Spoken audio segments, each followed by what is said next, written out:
terasa di jiwa, rindukan pelukmu Bapa.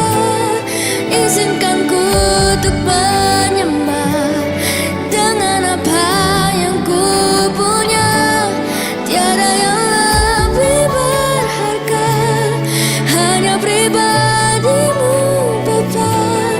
Biarkanlah ku menyembah, hatiku milikmu seutuhnya.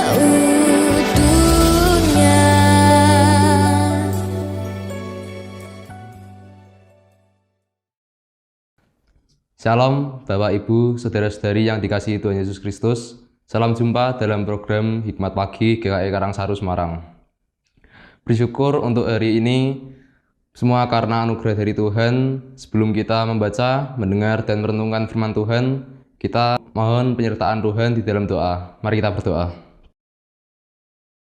Bapa di surga, terima kasih untuk pagi ini, di mana kami semua diberi kesempatan untuk mendengarkan firman-Mu yang disampaikan oleh Pendeta Utomo. Kiranya menjadi kekuatan iman percaya iman kami kepadamu. Dalam nama Tuhan Yesus Kristus, doa ini kami panjatkan. Haleluya, amin. Renungan hari ini disampaikan oleh Pendeta Utomo dengan tema pemulihan pikiran yang tumpul. Firman Tuhan diambil dari Yohanes pasal 16 ayat 8 yang bertuliskan demikian. Ketika ia datang, ia akan menginsafkan dunia akan dosa, kebenaran dan penghakiman. Demikian firman Tuhan, syukur kepada Allah. Selamat pagi saudara-saudara yang dikasihi Tuhan. Tuhan senantiasa menyertai kita dan kita hampir menyelesaikan bulan Januari 2026. Saudara yang dikasihi Tuhan, setelah 2 hari membahas tentang contoh-contoh pikiran yang tumpul, saat ini kita akan melihat berita baiknya, yaitu bahwa Tuhan menyediakan jalan pemulihan bagi setiap orang yang mengalami penumpulan pikiran karena dosa. Pemulihan ini bukanlah proses instan, melainkan perjalanan transformasi yang membutuhkan kerendahan hati, pertobatan, dan ketergantungan pada anugerah Tuhan. Dasar dari pemulihan pikiran yang tumpul terletak pada karya Roh Kudus di dalam hati orang percaya.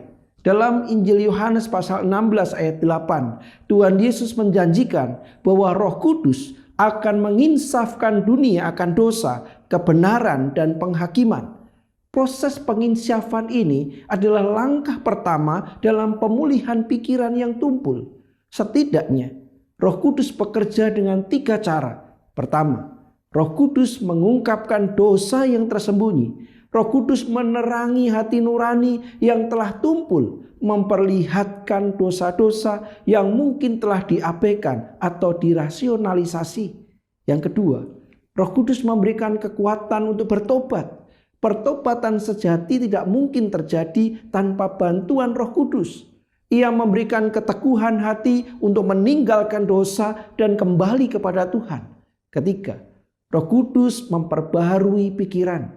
Dalam surat Roma pasal 12 ayat 2, Rasul Paulus menasihati, janganlah menjadi serupa dengan dunia ini, tetapi berubahlah oleh pembaharuan budimu, sehingga kamu dapat membedakan manakah kehendak Allah.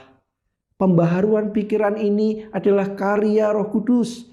Ketika saat ini pikiran kita sedang tumpul, tidak peka terhadap suara Roh Kudus, hanya tahu firman Tuhan tapi tidak mau melaksanakannya, melihat dan merasakan karya Allah yang ajaib tetapi tidak mau bertobat, segeralah berdoa minta pertolongan Roh Kudus.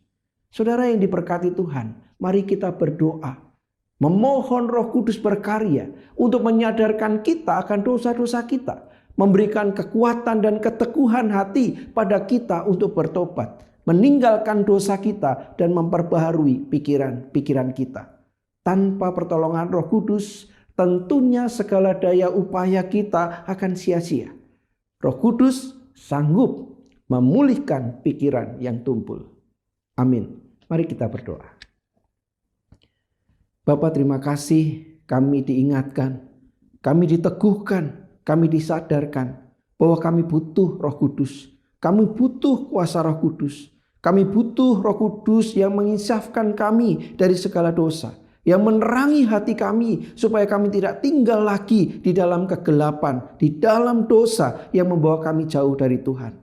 Berkati kami hari ini Tuhan, supaya kami hidup dalam kebenaran, kami hidup dalam kekudusan, kami hidup dalam kesetiaan dan selalu memuliakan Tuhan. Kami serahkan hidup kami serahkan hari ini. Di dalam nama Yesus kami berdoa. Amin. Saudara-saudara yang dikasihi Tuhan, kita diajarkan bagaimana kita berhati-hati, bagaimana kita mengoreksi diri, dan apakah kita sungguh hidup dalam ketetapan Tuhan atau sebenarnya kita masih tinggal dalam pikiran yang tumpul. Dosa membuat hati dan pikiran manusia diselimuti kegelapan. Roh Kudus mampu mengenyahkannya.